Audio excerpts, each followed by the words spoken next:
Oke Bapak Ibu, saya maju bukan saya yang kesaksian. Tapi saya bersama-sama Stephen di sini untuk mendampingi dia di dalam bagaimana dia menceritakan kasih Tuhan di dalam kehidupannya. Jadi waktu kita 7 menit ya? Betul. Betul. Betul sekali. Nah, pokoknya kalau nanti udah lewat-lewat langsung di close statement aja ya bro ya? Oh saya lompat jangan Oke, takut. siap. Langsung saya terjun turun nanti. Oke.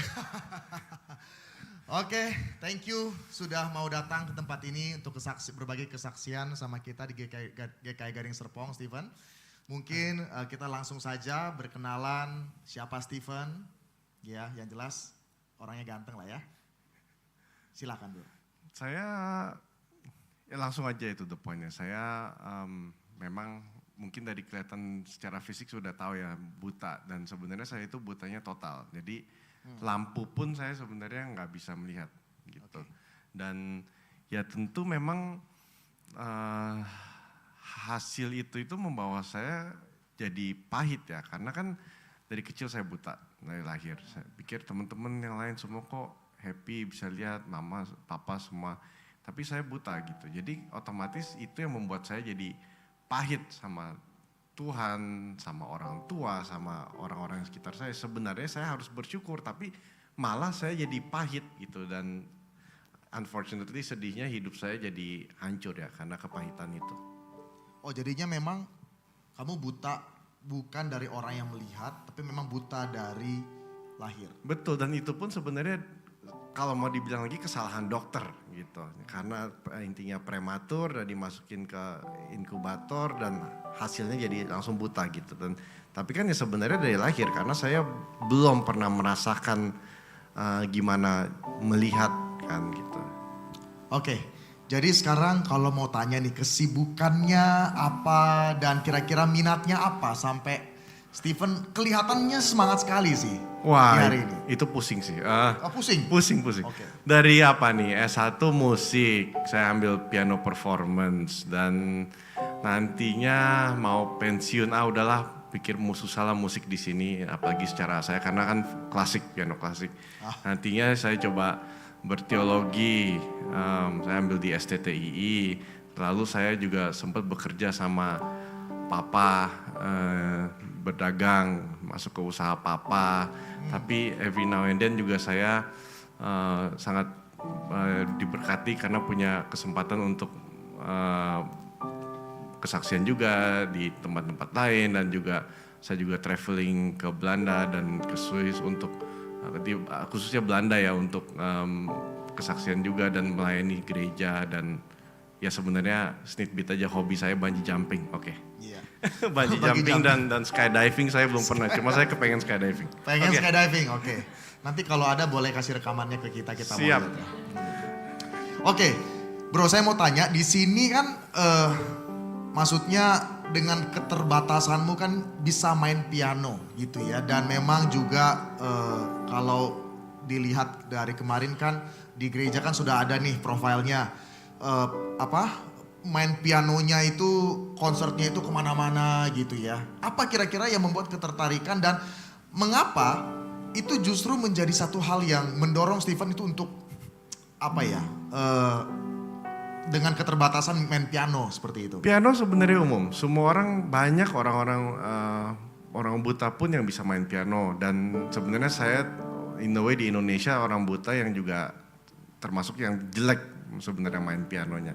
Tapi menurut saya, main piano kan bukan sekedar main piano. Saya sangat bersyukur bahwa saya itu walaupun saya buta, benar saya tapi saya punya kesempatan untuk menyelesaikan S1 saya di Singapura untuk di piano performance gitu. Dan kita being realistik aja bahwa di Indonesia orang buta yang memang lulus musik bachelor siapa lagi gitu. Itu bukan untuk menyombongkan diri, tapi justru saya mikirnya saya sangat bersyukur gitu, karena di mana saya pikir itu kelemahan saya buta yang semestinya saya bisa minta dikasihani orang dan self pity dan lain-lain, tapi bahwa saya maksa diri untuk bersyukur gitu, bahwa karena Tuhan yang terus menjaga saya dan bisa membawa saya kepada di mana saya ada hari ini gitu.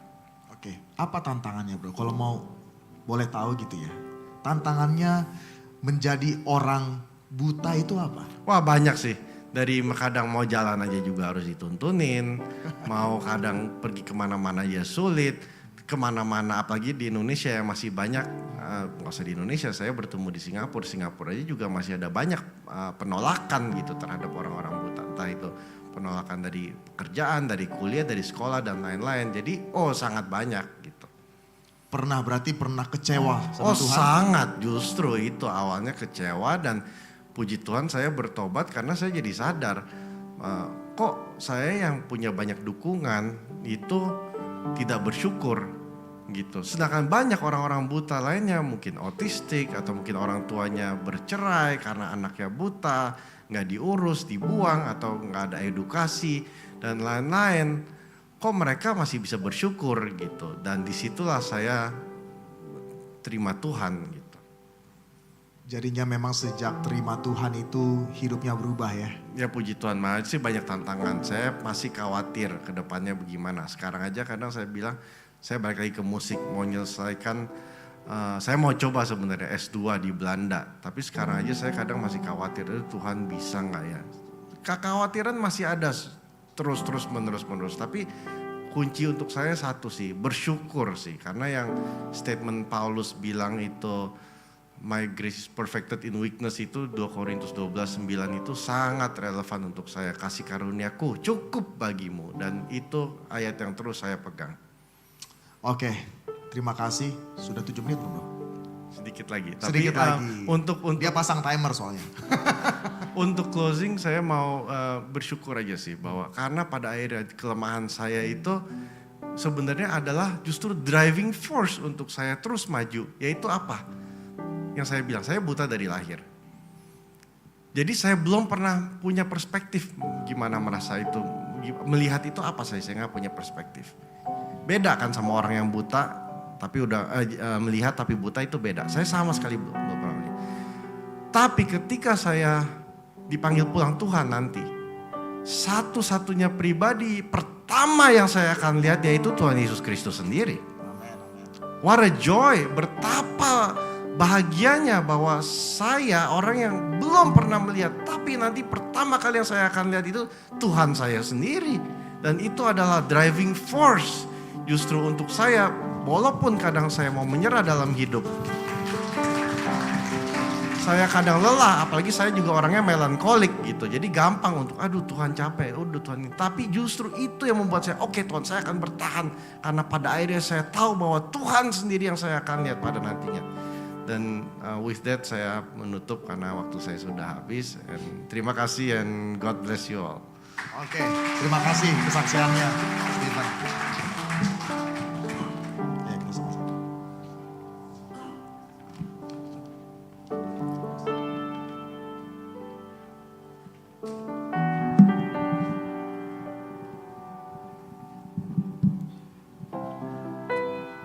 Saudara, mari kita sama-sama akan siapkan hati kita untuk kebenaran firman Tuhan. Kita bersyukur, kita percaya kesaksian memberkati kita. Pak Jonathan juga akan memberkati kita. Mari kita sama-sama berdiri. Kita angkat sepujian ini bersama-sama untuk mempersiapkan hati kita diberkati dengan kebenaran firman Tuhan.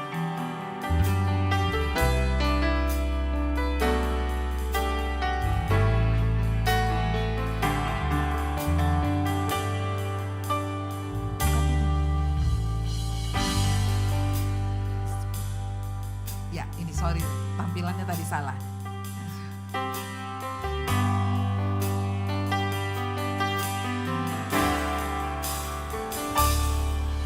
Hidup karena anugerah-Mu,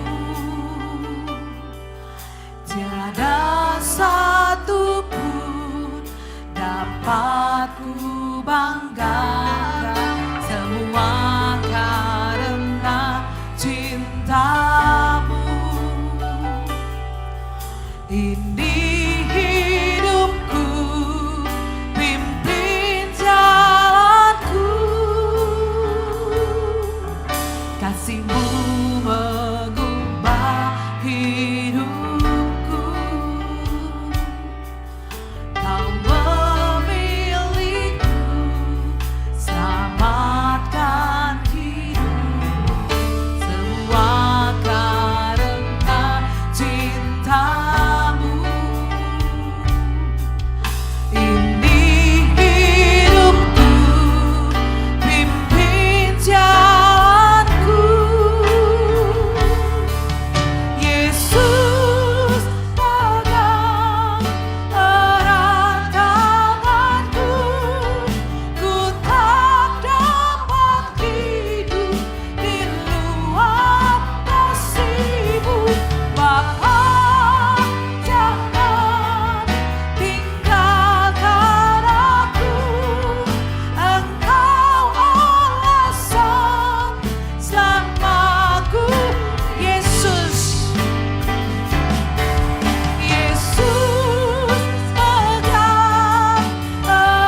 Kami bersyukur karena Kau Allah yang hidup. Kaulah alasan mengapa setiap kami ada di tempat ini. Terima kasih ya Tuhan untuk kasih setiamu yang sungguh luar biasa. Yang tak berkesudahan. Sehingga kami boleh dikasih oleh Engkau. Kami boleh dipeluk oleh Engkau. Dan kami boleh dibimbing oleh Engkau ya Tuhan. Hingga pada malam hari ini kami bukan hanya berdoa memuji Tuhan. Bahkan mendengar kesaksian. Tetapi kami boleh dibimbing. Kami boleh diluruskan hati kami. Kami boleh diingatkan kembali oleh kebenaran firman Tuhan. Kami bersyukur ya Tuhan untuk kasih setiamu. Kami bersyukur untuk kuasa-Mu. Kami bersyukur untuk kasih-Mu. Terima kasih, sebentar kami akan dengar firman-Mu. Berbicaralah bagi setiap kami ya Tuhan. Kami membuka hati kami lebar-lebar, siap dengar firman-Mu. Bertahtalah dalam hati kami. Dalam nama Tuhan Yesus kami berdoa, kami bersyukur. Amin. Silakan duduk Bapak Ibu. Shalom Bapak Ibu terkasih. Selamat tahun baru buat kita semua. Masih dalam suasana tahun baru. Kayak tahun baru terus, nanti Februari juga Imlek kan saudara ya. Bersyukur untuk anugerah Tuhan dan kita akan belajar bersama-sama kebenaran firman Tuhan. Rupanya tadi saudara Stephen sudah menyampaikan keseluruhan khotbah. Saudara ya, jadi saya mau khotbah apa lagi nih saudara ya. Jadi keseluruhan, kesimpulan semua sudah disampaikan. Tapi kita akan lihat kembali kebenaran firman Tuhan pada malam hari ini. Kita lihat sama-sama di dalam Mazmur 148. Grace transforms our identity. Ya, Mazmur 148 ayat 1 sampai yang ke-14. Bolehkah kita membaca bergantian? Saya membaca ayat yang pertama, Bapak Ibu membaca ayat yang kedua, demikian seterusnya hingga ayat yang ke-14. Demikian firman Tuhan. Haleluya, pujilah Tuhan di sorga, pujilah Dia di tempat tinggi.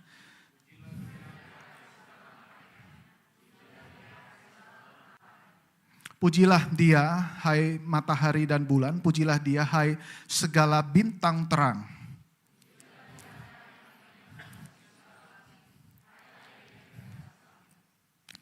Baiklah semuanya memuji nama Tuhan, sebab Dia memberi perintah maka semuanya tercipta.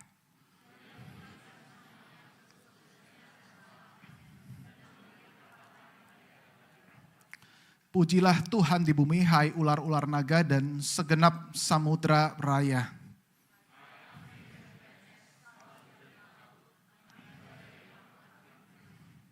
Hai gunung-gunung dan segala bukit, pohon buah-buahan dan segala pohon aras.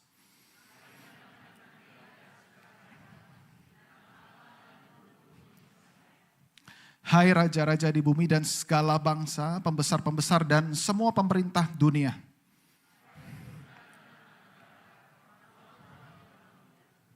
Biarlah semuanya memuji-muji Tuhan, sebab hanya namanya saja yang tinggi luhur, keagungannya mengatasi bumi dan langit.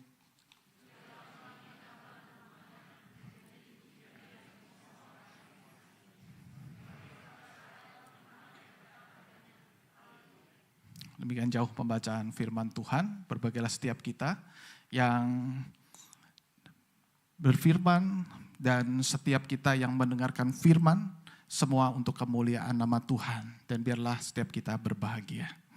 Nah saudara-saudara yang terkasih, kita melihat bagian firman Tuhan tadi, bagaimana si pemazmur itu bergumul saudara ya, untuk membawa apa? Membawa puji-pujian kepada Tuhan. Yang kita tahu dalam bagian demi bagian, saudara, kita melihat bagaimana bagian pertama itu yang di atas memuji Tuhan. Lalu bagian kedua adalah yang di bawah memuji Tuhan. Dan kemudian bagian ketiga bagaimana manusia seharusnya memuji Tuhan. Ya, kita lihat satu persatu saudara-saudara bagaimana si pemazmur ini bergumul di dalam kondisi yang tidak mudah. Saudara, tetapi tetap ia memuji Tuhan. Apalagi setiap kita pergumulannya jauh berbeda dengan si pemazmur. Bagian yang pertama, saudara, bagian yang di atas memuji Tuhan. Saudara, bagian di atas ini apa maksudnya? Dikatakan tadi adalah malaikat yang memuji Tuhan. Dikatakan di dalam ayat yang kedua, pujilah Dia, hai segala malaikatnya, pujilah Dia, hai segala tentaranya. Nah, saudara-saudara, kita tahu malaikat diciptakan Tuhan memang tujuannya adalah untuk apa? Untuk membawa puji-pujian. Ya, selain pada menolong setiap kita, tetapi tujuan utamanya membawa puji-pujian, membawa untuk hadirat Tuhan. Ya, di surga bala tentara malaikat itu untuk memuji Tuhan. Jadi berlaksa-laksa, saudara, beribu-ribu pasukan malaikat itu betul-betul memuji Tuhan. Ya, pemazmur sengaja mengkaitkan antara yang di atas dengan yang di bawah. Kenapa? Yang di bawah ini lebih susah begitu. Jadi lihatlah yang di atas. Gimana para malaikat itu memuji Tuhan. Dan kemudian kita tahu saudara-saudara bagaimana pergumulan seseorang untuk memuji Tuhan itu tidak mudah. Maka di sini kita lihat malaikat dicipta Tuhan jelas untuk memuji dan memuliakan Tuhan. Nah, kalau kita mau mundur sejenak saudara, di acara Natal barangkali sempat kita singgung para gembala. Para gembala ini saudara yang dikasih penglihatan secara khusus ada berlaksa-laksa malaikat itu. Ya, kalau yang lain itu didatangi malaikat Gabriel, diutus satu malaikat untuk memberikan penglihatan atau nubuatan. Tetapi para gembala ini dikasih lihat. Ingat saudara apa perkataan malaikat? Kemuliaan bagi Allah yang maha tinggi dan damai sejahtera di bumi. Jadi kita melihat bagaimana orang yang paling merasa dirinya tidak layak, gembala yang paling rendah, tetapi diperlihatkan bagaimana memuji, dilayakkan oleh Tuhan untuk memuji dan menyembah Tuhan. Lalu kemudian setelah dari paling atas turun sejenak saudara-saudara. Turun sejenaknya di sini yaitu benda-benda penerang. Ya, mari kita lihat di ayat yang ketiga. Pujilah Dia, hai matahari dan bulan. Pujilah Dia, hai segala bintang terang. Nah, ini menarik sekali.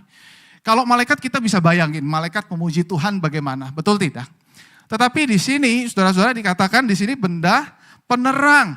Ada matahari, ada bulan, kalau kita bisa tambahkan ada bintang, ada bumi, ada planet-planet yang lain. Nah, ini gimana cara mereka memuji Tuhan? Ya. Nah, saudara-saudara, menarik di sini ya, seorang penafsir dia berkata mereka memuji Tuhan itu dengan cara atau versinya mereka. Yaitu apa? Yaitu mereka menjalankan perintah Tuhan ketika mereka dicipta. Jadi matahari itu dicipta sebagai pusat tata surya. Dan ketika kita ada di tengah bumi ini, saudara, maka bumi mengelilingi matahari. Itu dicipta oleh Tuhan, itu pasti namanya bumi pasti mengelilingi matahari. Kalau saudara bangun pagi-pagi, saudara kita melihat matahari terbit di sebelah barat. Bukan saudara ya, di sebelah timur. Maka ibu-ibu yang pagi-pagi begitu atau mbak kita yang jemur pakaian, nggak mungkin suatu hari begitu ya ngelihat, loh kok matahari nggak terbit? Gimana nih? Terus lihat ke belakang begitu ya, ternyata di barat terbitnya. Kan nggak seperti itu saudara. Jadi saudara namanya matahari itu pasti terbitnya di sebelah timur dan terbenam di sebelah barat. Dan itu pasti saudara-saudara, itu pasti. Oleh sebab itu dikatakan di ayat yang kelima, apa bunyi firman Tuhan ayat kelima tadi? Baiklah semuanya memuji nama Tuhan, sebab Dia beri perintah, maka semuanya tercipta. Dan kemudian ayat 6, Dia mendirikan semuanya untuk seterusnya dan selamanya memberikan ketetapan yang tidak dapat dilanggar. Wah, ini luar biasa saudara ya. Jadi bagaimana ketika mereka mewujudkan perintah Tuhan, disinilah mereka mewujudkan apa yang namanya memuji Tuhan. Saudara, sekilas saudara mungkin pernah belajar dulu waktu SMA, saudara ya, mungkin kita sudah tahu, tetapi kita lihat dan kita merenung lagi saudara ya, bagaimana bumi dan matahari ya ada jarak yang begitu panjang 149,6 juta kilometer. Saudara, Dan kemudian bumi dan bulan 384.400 kilometer. Saudara, kita lihat bulan, wah itu 300.000 kilometer, tapi lihat matahari lebih jauh lagi. Tapi di sini kita melihat, saudara, ada planet yang lebih jauh lagi. Nah, ini Pluto, ini katanya sudah bukan planet lagi. Menurut penemuan astronom yang terakhir tahun 2006, dieliminasi, tidak layak menjadi planet. Jadi planetnya cuma 8. Ya. Nah, sebenarnya mereka punya syarat-syarat tertentu dan penemuan terakhir tidak memenuhi syarat. Andai kata, saudara, kita melihat Pluto, itu yang paling jauh, itu adalah 5,9 miliar kilometer. Saudara bayangin, Tuhan ciptakan jagat raya beserta alam semesta dan isinya benda-benda penerang seperti ini. Dan kemudian, saudara, setiap mereka itu mengelilingi namanya pusat tata surya, yaitu matahari. Ada orbit atau jalan tolnya masing-masing. Jadi jalan tolnya daripada Neptunus, Uranus, saudara, ini jalan tolnya punya masing-masing, tidak boleh saling mendahului satu dengan yang lain. Kira-kira begitu ya. Tidak ada yang saling bentur, tidak ada yang bertabrakan. Dan bayangin saudara, Tuhan ciptakan kita di planet bumi. Planet yang ketiga. Saudara bayangin, kalau misalnya kita ada di planet kedua atau pertama, tidak ada kehidupan di sana. Ataupun planet 4 ke 5, sudah tidak mungkin juga ada kehidupan. Sehingga kita bisa melihat di sini tata surya itu ya berkumpul menjadi satu yang namanya disebut galaksi. Galaksi berisi ratusan miliar bintang. Dan setiap bintang punya tata surya sendiri, saudara-saudara. Dan matahari kita hanyalah salah satu bintang kecil. Jadi saudara bisa bayangin lagu bintang kecil, begitu ya. Ini matahari itu bintang kecil katanya. Jadi selain matahari masih ada bintang-bintang yang lain. Bersama-sama saudara berputar mengelilingi pusat galaksi. Dan menurut astronom kisaran jumlah galaksi adalah 100 hingga 200 miliar galaksi. Dan salah satunya galaksi Bima Sakti. Saudara luar biasa bukan? Bagaimana Tuhan menciptakan alam semesta benda-benda penerang seperti itu. Dan kemudian Tuhan bisa mengkontrol sehingga mereka bisa mengelilingi satu dengan yang lain tanpa bertubrukan dan tetap menjaga eksistensi daripada tiap-tiap planet itu.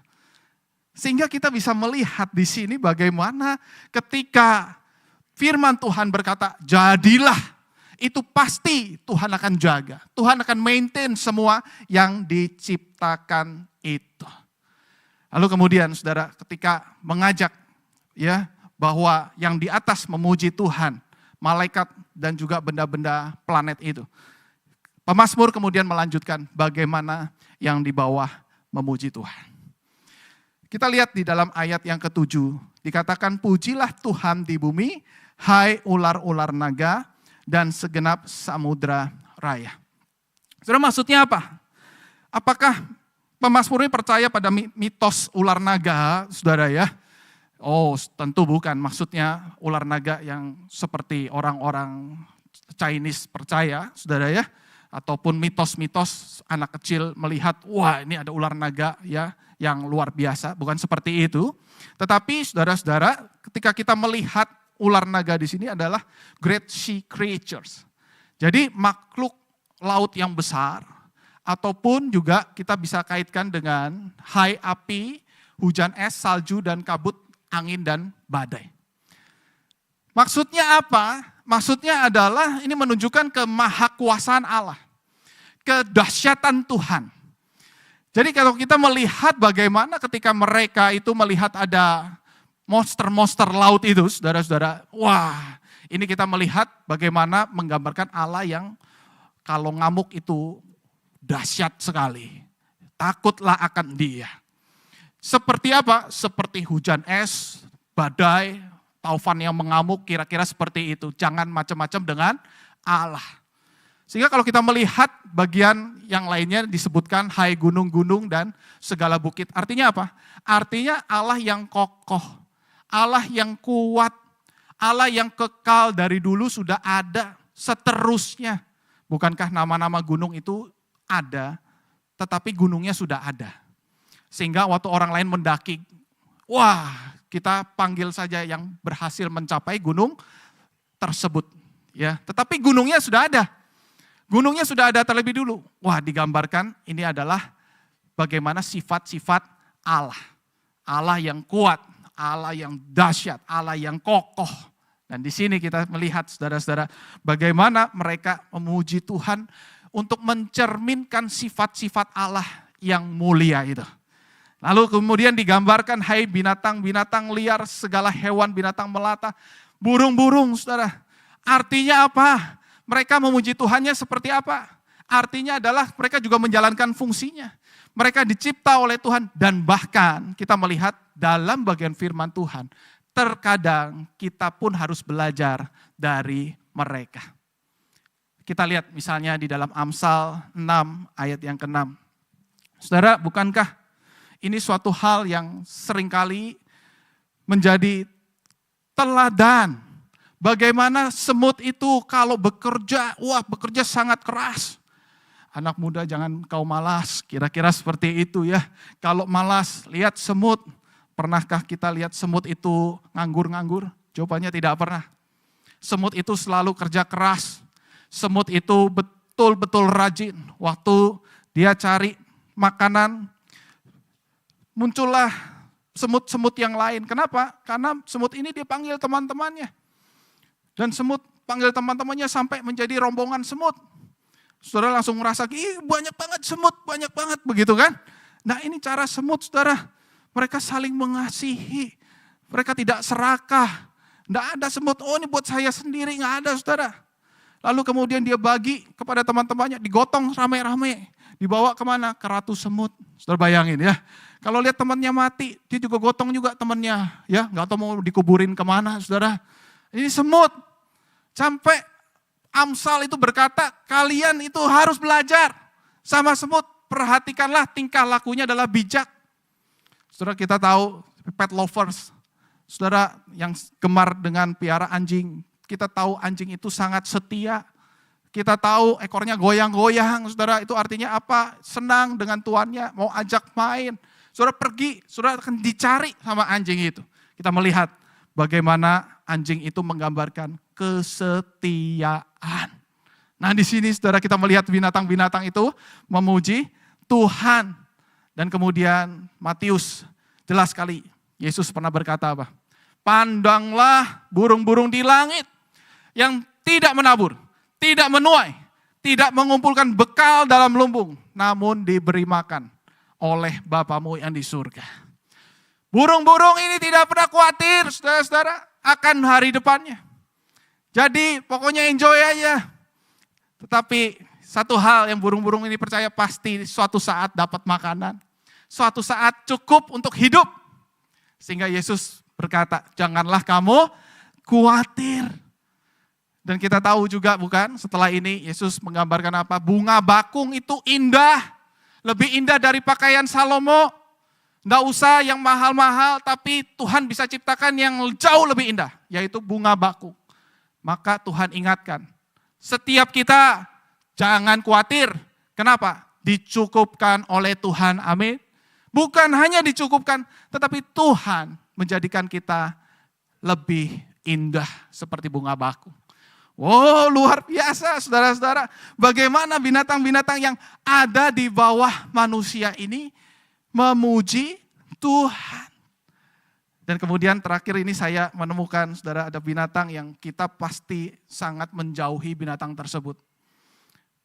Dan binatang ini sangat ingat dengan majikannya. Kenapa?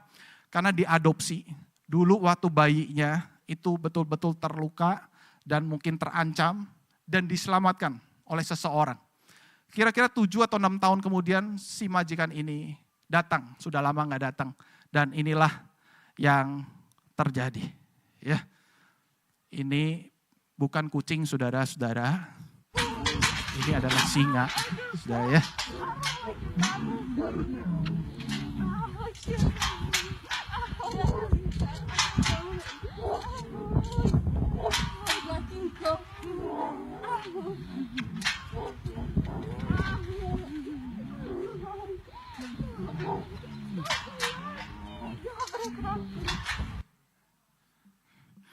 Sungguh mati saya nggak akan mau dipeluk sama singa itu, saudara ya. Ada yang mau coba, saudara ya. Mungkin hanya majikan ini yang sanggup, saudara ya. Jangan coba-coba, karena dia tidak kenal majikan yang lain. Tapi saudara lihat indah ya, bagaimana ketika diadopsi, tetapi dia ingat siapa majikannya. Dia ingat betul, kejadiannya sudah lewat lama. Dan itulah saudara-saudara bagaimana binatang bisa memuji Tuhan. Mungkin singanya ini udah dibaptis Kristen mungkin saudara ya.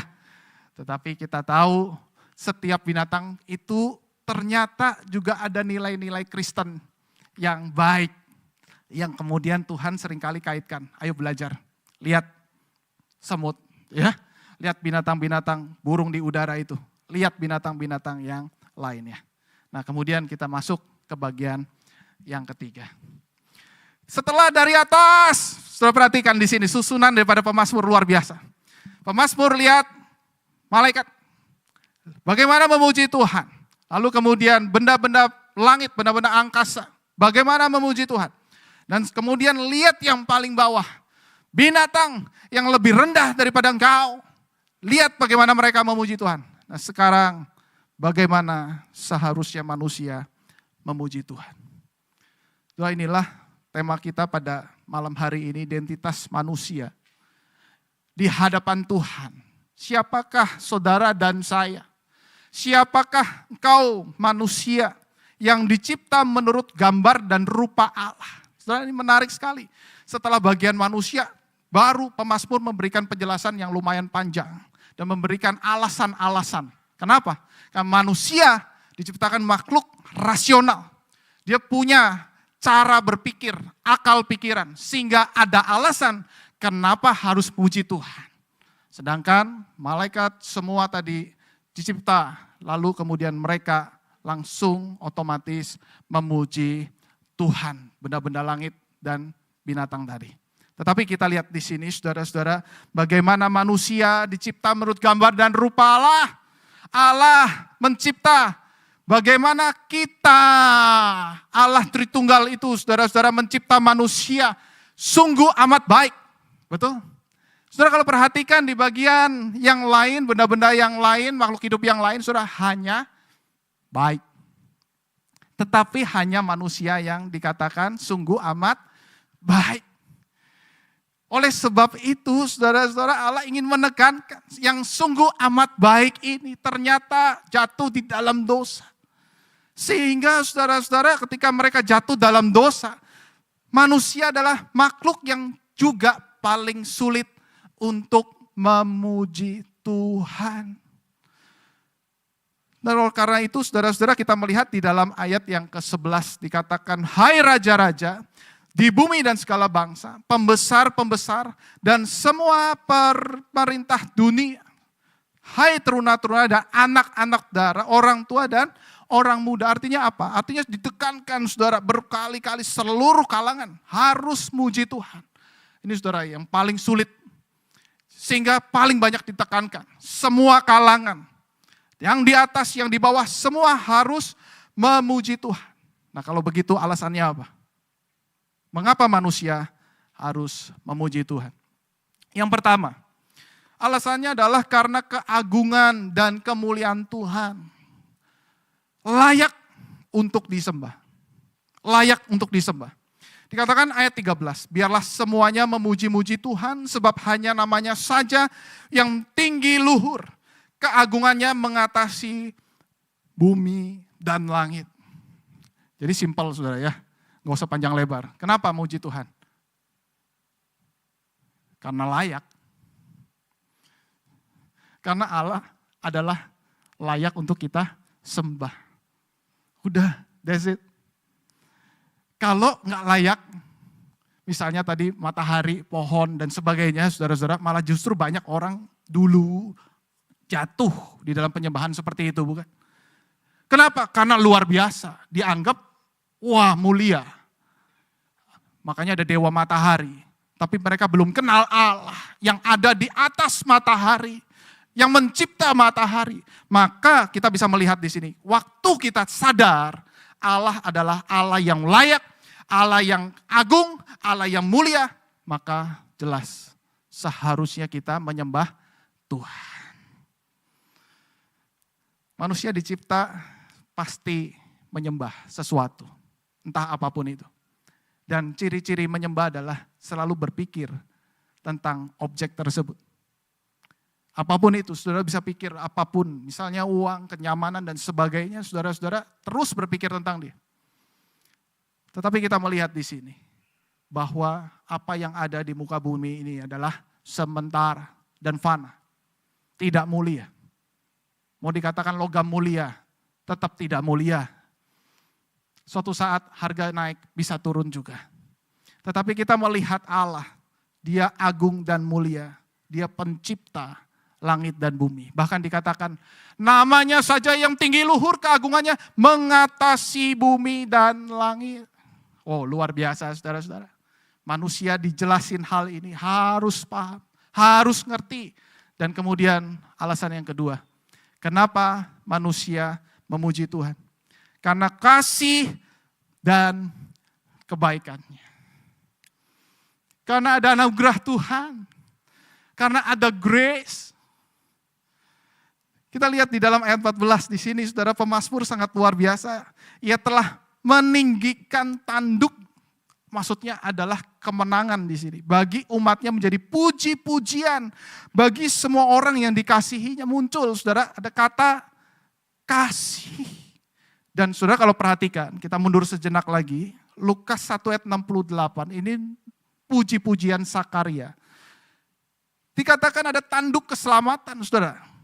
Artinya apa? Artinya waktu pemazmur ini mengatakan bahwa ia akan meninggikan tanduk, dia sudah punya bayang-bayang Natal. Bayang-bayang daripada Mesias yang akan turun. Bayang-bayang di mana nanti suatu hari ada kemenangan, ada pemulihan.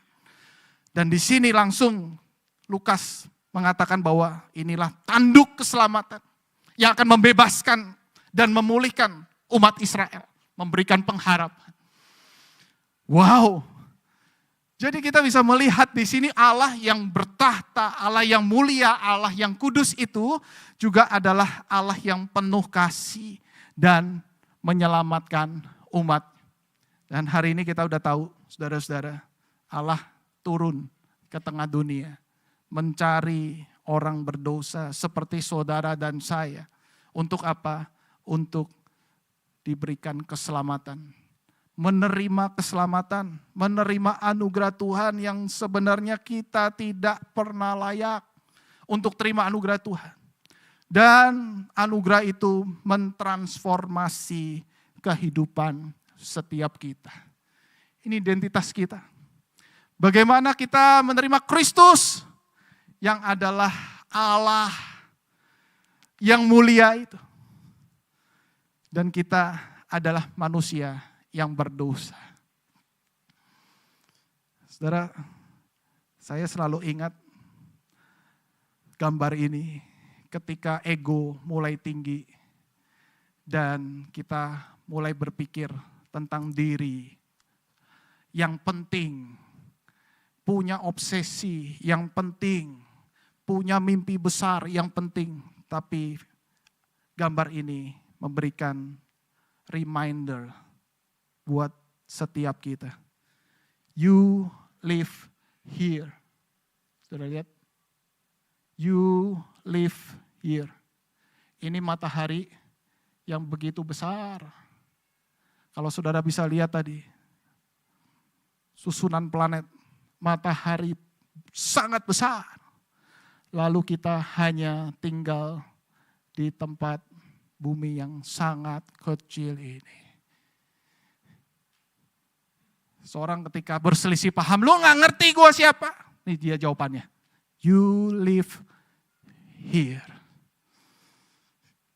You tinggal di sini. Kita manusia yang terbatas. Kita manusia yang rapuh. Dan di sini saudara-saudara, Allah yang jauh lebih mulia dari matahari. Yang bertahta di surga. Tetapi dia rela turun ke bumi. Saudara, itu yang sampai sekarang saya masih belum bisa memahami betapa limpahnya kasih Tuhan. Kalau saya dramatisir di sorga, itu Allah Tritunggal itu rapat saudara, Bapa, Anak, Yesus dan Roh Kudus. Siapa yang mau turun? Yesus turun ya. Dia lihat ke bawah pakai teropong. Waduh, teropongnya keren saudara ya. Gak seperti manusia. Kalau ngelihat manusia, waduh baik, semua baik, dikatakan baik. Tapi waktu Yesus teropong, orang munafik. Waduh, mau melayani, tapi sambil cari gebetan. Wah, kasih persembahan, minta berkali-kali lipat supaya diberkati. Wah, dia lihat hati kotor, semua hati kotor. Mau muntah. Dia lihat jijik banget. Ngomong sama Bapak, Bapak, bolehkah aku WFH saja? Nggak usah turun lah, aku di atas saja. Saudara, kalau Yesus seperti itu, saudara-saudara, tidak ada keselamatan buat kita, bukan? Tetapi Yesus rela turun. Dia rela masuk ke dalam kotoran-kotoran sampah-sampah, dia pungutin saudara-saudara. Kita yang kotor, yang hancur, yang rapuh itu. Dan kemudian dia naik di atas kayu salib. Dia rela meninggalkan tahtanya. Dan menjadi manusia yang paling hina. Sudah menjadi budak, menjadi hamba, tetapi diperlakukan sebagai penjahat. Tujuannya apa? Supaya engkau dan saya diterima menjadi keluarga Allah. Tujuannya apa? Supaya engkau dan saya menjadi anak-anak Tuhan yang diadopsi oleh kasih Tuhan. Sudah bisa bayangin. Tadinya kita musuh, tapi kemudian Tuhan adopsi kita. Kalau kita diadopsi menjadi anak-anak Tuhan, apakah kita mengingat dan kembali memeluk seperti singa tadi? Bersyukur kepada Tuhan. Bersyukur untuk kebaikan Tuhan. Aku ingat Tuhan untuk kebaikan-Mu. Aku ingat untuk kasih setia.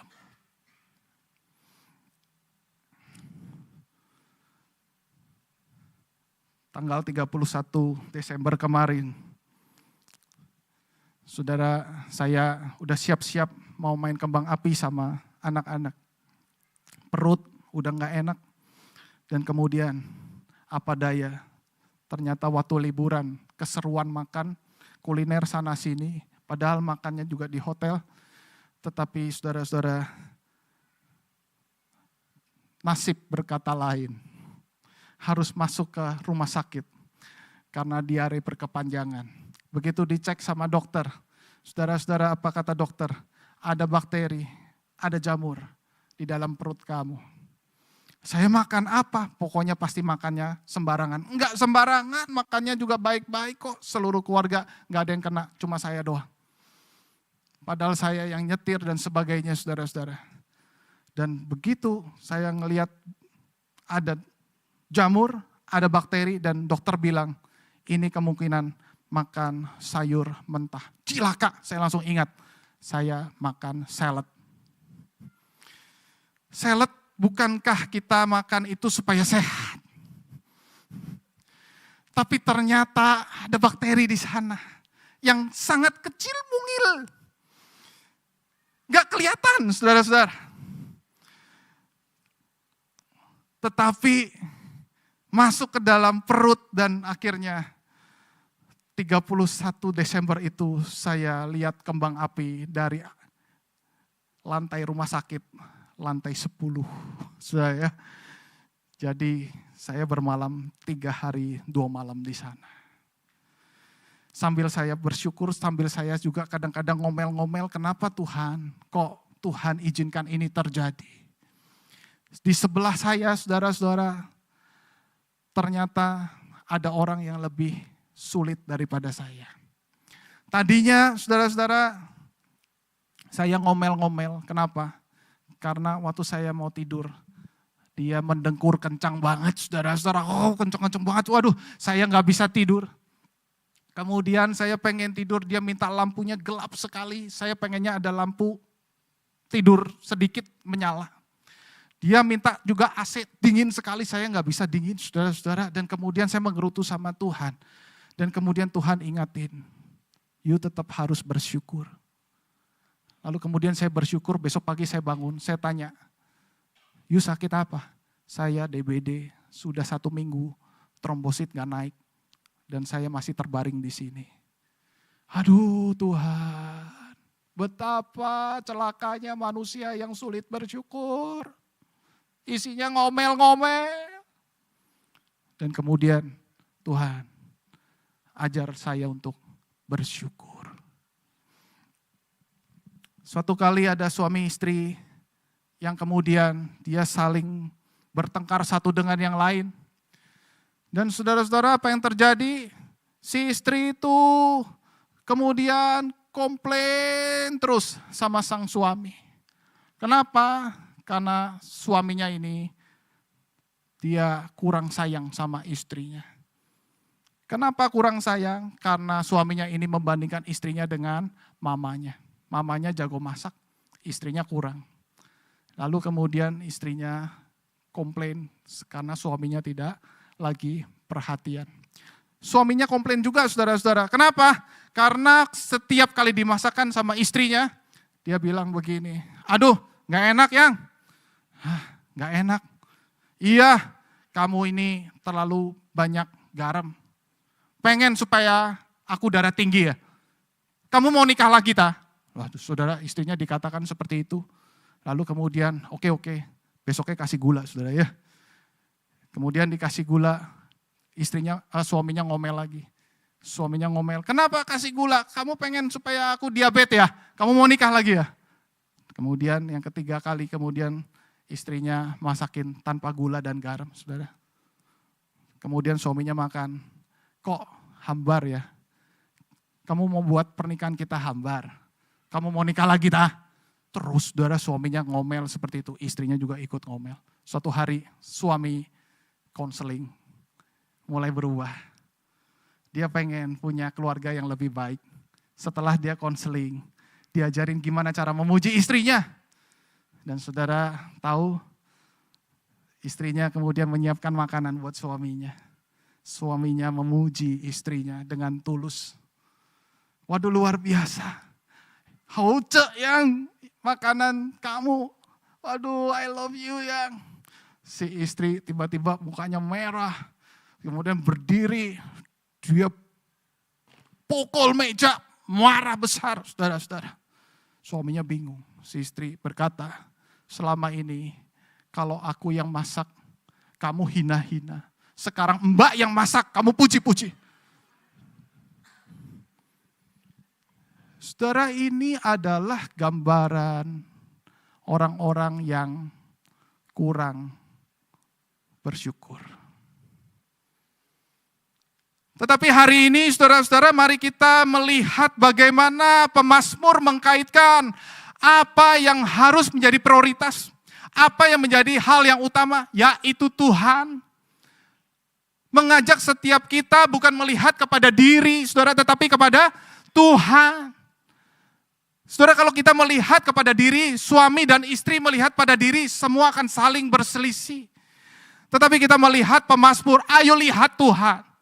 Semua binatang, terus kemudian bintang-bintang, benda-benda penerang, memuji Tuhan. Apakah engkau dan saya memuji Tuhan? Dan aplikasinya saudara-saudara ketika kita berfokus sama Tuhan dan diubahkan oleh anugerah, maka tidak berhenti di bibir yang menyanyi, saudara. Tidak berhenti di bibir yang menyanyi. Tapi hidup taat, jujur, sabar, dijalani dengan penuh sukacita.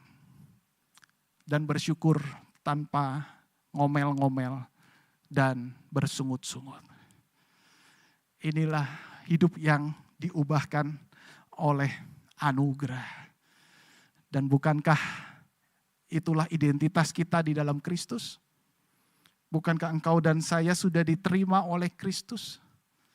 Dicintai sepenuhnya. Dikasihi. Menjadi ciptaan yang baru. Dan kemudian kita terus, saudara, ada di dalam pelukan, disayang oleh Tuhan, menjadi anak kesayangan, dikuatkan, terus sampai Tuhan Yesus datang kembali. Inilah hidup yang diubahkan oleh anugerah. Lihat Kristus yang ada di dalam kita.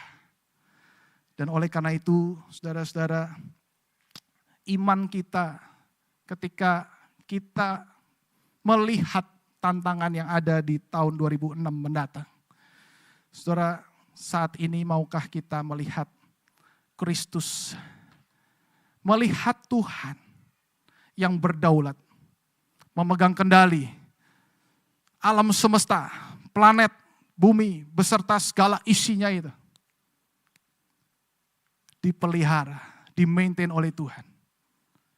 Apalagi engkau yang sedang sakit, engkau yang sedang mengalami kesusahan. Bukankah Tuhan pasti sanggup?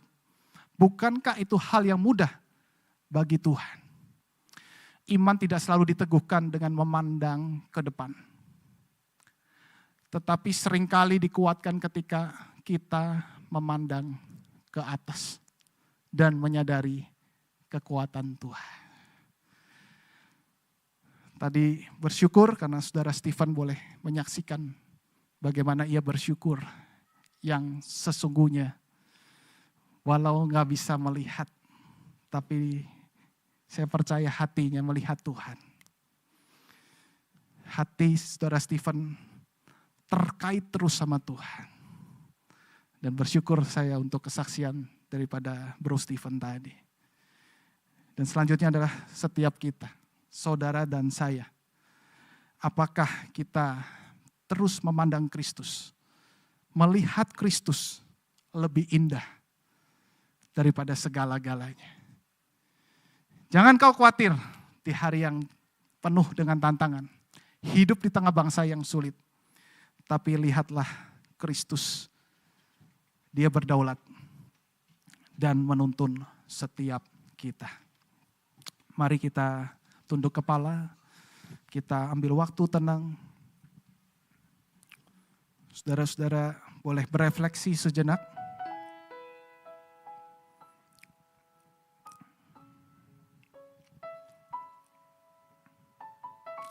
Ketika saudara sudah mendengar bagian firman Tuhan ini,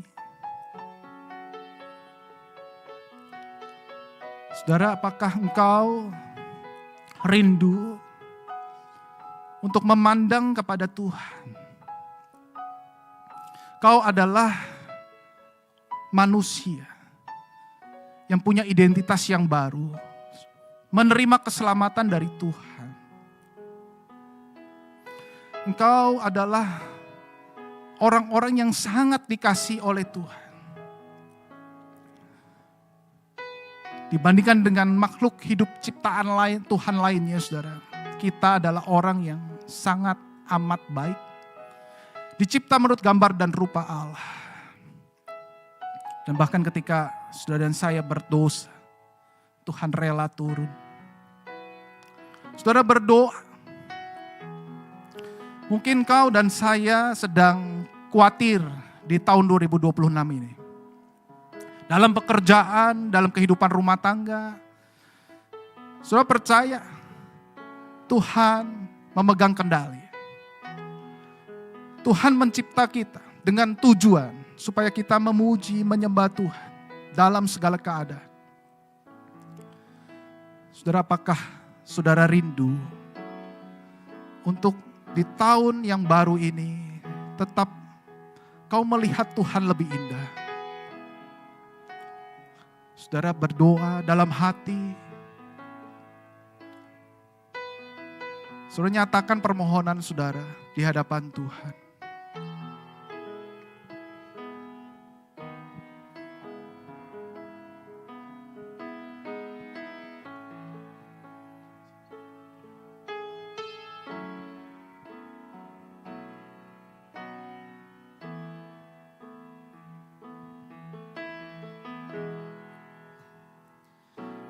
Sadar tak semua dapat aku miliki dalam hidupku, hatiku percaya rancanganmu bagiku adalah yang terbaik. Walau ku tak dapat melihat semua rencanamu Tuhan, namun hatiku tetap memandang padamu. Kau tuntun langkahku, walau ku tak dapat berharap atas kenyataan hidupku, namun hatiku tetap memandang padamu. Kau ada untuk.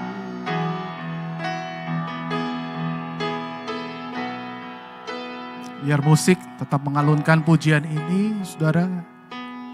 Apakah engkau sudah mengambil komitmen di hadapan Tuhan untuk hidupmu lebih sungguh-sungguh lagi, lebih bersyukur lagi?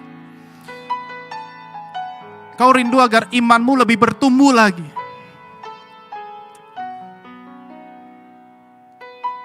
Bolehkah saudara yang berkomitmen di hadapan Tuhan, saudara boleh bangkit berdiri, kita akan berdoa bersama-sama.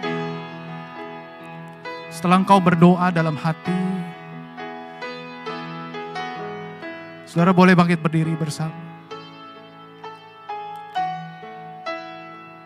Tidak perlu lihat kanan kiri, tapi lihat Tuhan.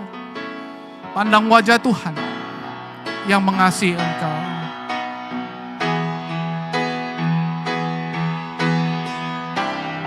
Walau ku tak dapat melihat semua Ada lagi yang rencanamu, mau berdiri untuk berdoa bersama. namun hatiku tetap memandang padamu. Kau tuntun langkahku, walau ku tak dapat berharap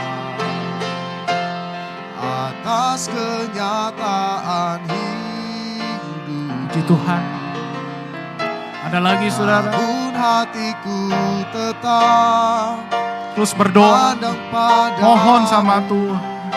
Kau ada untukku, Walau ku tak dapat walau ku tak dapat berharap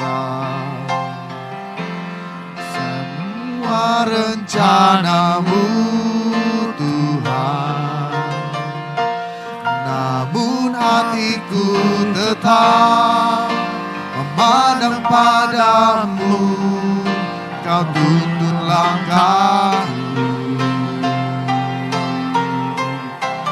walau ku tak dapat berharap atas kenyataan hidupku,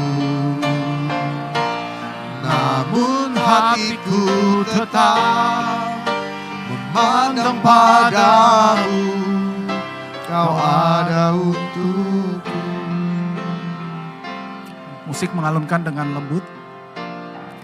Apakah masih ada yang mau komitmen sama Tuhan? Saudara boleh berdiri, boleh berdoa.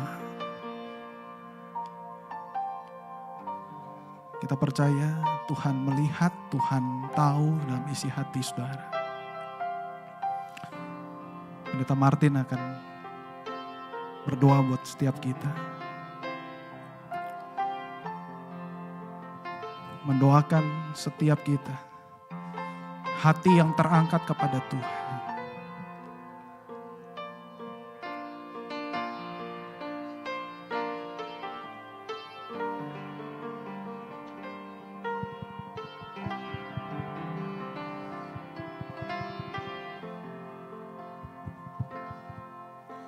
surga, kami menyerahkan semua jemaat yang pada malam ini berdiri. Tuhan melihat apa yang ada di dalam hati masing-masing kami yang mengambil komitmen pada malam hari ini, menyerahkan hidup kami kepadamu. Tahun 2026 kami ingin mengasihi Tuhan lebih sungguh. Kami ingin menyerahkan hidup kami lebih penuh kepadamu. Kami ingin memakai waktu kami untuk bersyukur, bukan mengeluh dan bersungut. Kami memohon anugerah-Mu yang terus mengubah diri kami.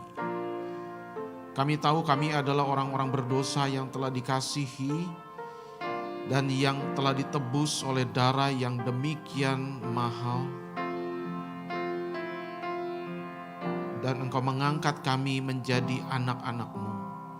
Sebagai anak kami memohon ya Bapa, supaya kami dimampukan untuk hidup bagi-Mu, bagi rencana-Mu, bagi kerajaan-Mu, bukan bagi diri kami. Bantulah kami ya Tuhan di dalam segala kelemahan dan keterbatasan kami.